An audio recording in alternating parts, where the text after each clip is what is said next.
Hi, I'm Shauna Coronado. Welcome to my garden studio. My favorite soil mix for string of pearls, string of bananas.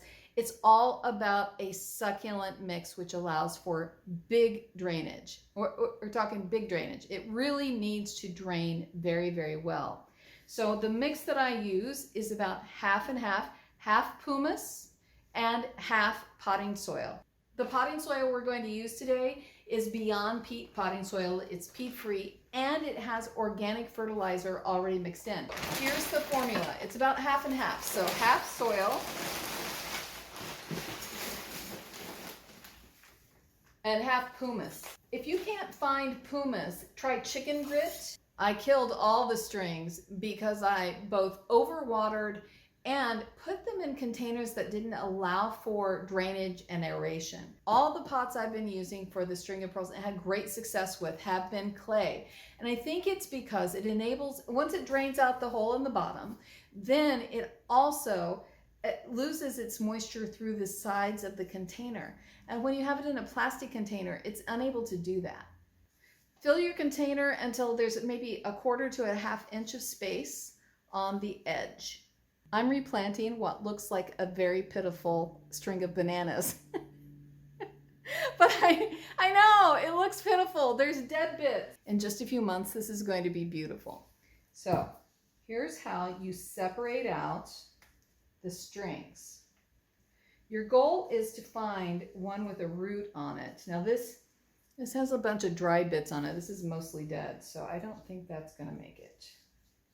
Okay. If I get really close to the camera, you can see what this is. This is a little root. So I cut off all that brown bit that was dead. I saved the remaining green string and it has a root on it. So that's the part that you want to plant into the soil. This one even has some soil on it. That's a larger root. All right, then you end up with this. And I know, you're like, that doesn't look very fancy. This is going to develop into a beautiful string of bananas and it will be flowing over this side.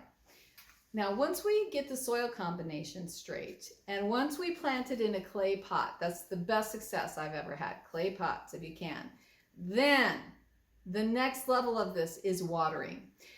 If you overwater your string of anything, you're going to drown it. Part of the reason that we've mixed up this pumice soil that's really a succulent soil is so that you'll have a lot of drainage. We're potting it in a clay pot so it'll dry out. You want it to be dry. You want it to dry out in between waterings. Now, there is a myth going around that you should wait until your string becomes wrinkly and dried up before watering it again. The reason I say that is a myth for me is because I water mine every week. Every Monday, I water all my plants. I know, it's ridiculous. They're on a schedule. It's their regular schedule.